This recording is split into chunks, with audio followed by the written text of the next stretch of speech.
everyone, welcome back. We are going to be talking about step 2 of the inductive method.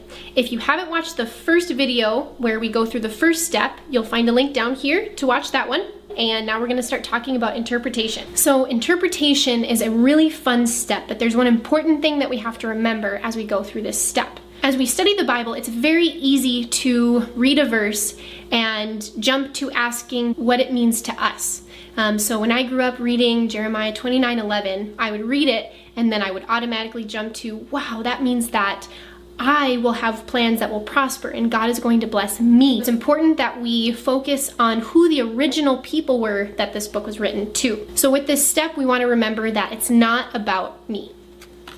With this step, what we want to do is put ourselves in the shoes of the original readers, the people who would have received this letter or book, what they would be thinking when they read it or how they would feel when these words were told to them. So for good interpretation, we need to understand the historical context or the background of the book or the passage that we're studying. I really love this step because it gives you a chance to do some research about what you are studying.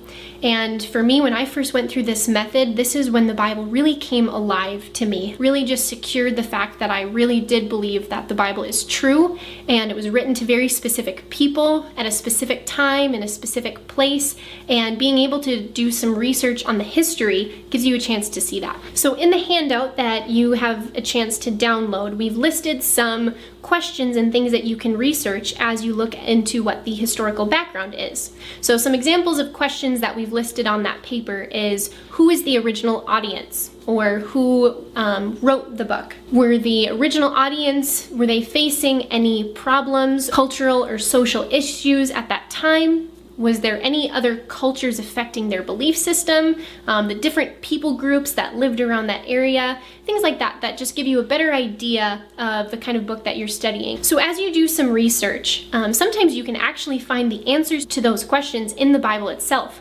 The Bible is very good at giving history and information about itself, but you can also use outside resources like dictionaries or things like that that will give you a better idea of what's going on. As an example of how we can find that information in the Bible itself, I'm going to read you Jeremiah 29 verse 1. When we talk about a question like who is the author, verse 1 gives us the answer for that question. These are the words of the letter that Jeremiah the prophet sent from Jerusalem to the surviving elders of the exiles and to the priests, the prophets, and all the people whom Nebuchadnezzar had taken into exile from Jerusalem to Babylon. So in just that first verse, we see that these were words written by Jeremiah, written to the elders, exiles, priests, all the people who had survived during that time in exile.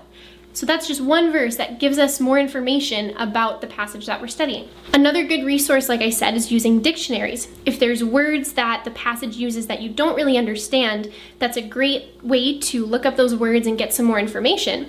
So for example, if you don't know what exile means and you look that up, you can read that it's actually about taking a people away from their homeland or their native country. And so that's what happened to the people during this time period. So now that we have an idea of the history of the book that we're studying, we can ask the question, why? We can look at the observations we made, like places, people, time elements, and we can ask why. Why are these things important? Why are these words repeated? Why would this be significant to the people at that time? So when we're able to ask why, that's like the bridge from observation to interpretation.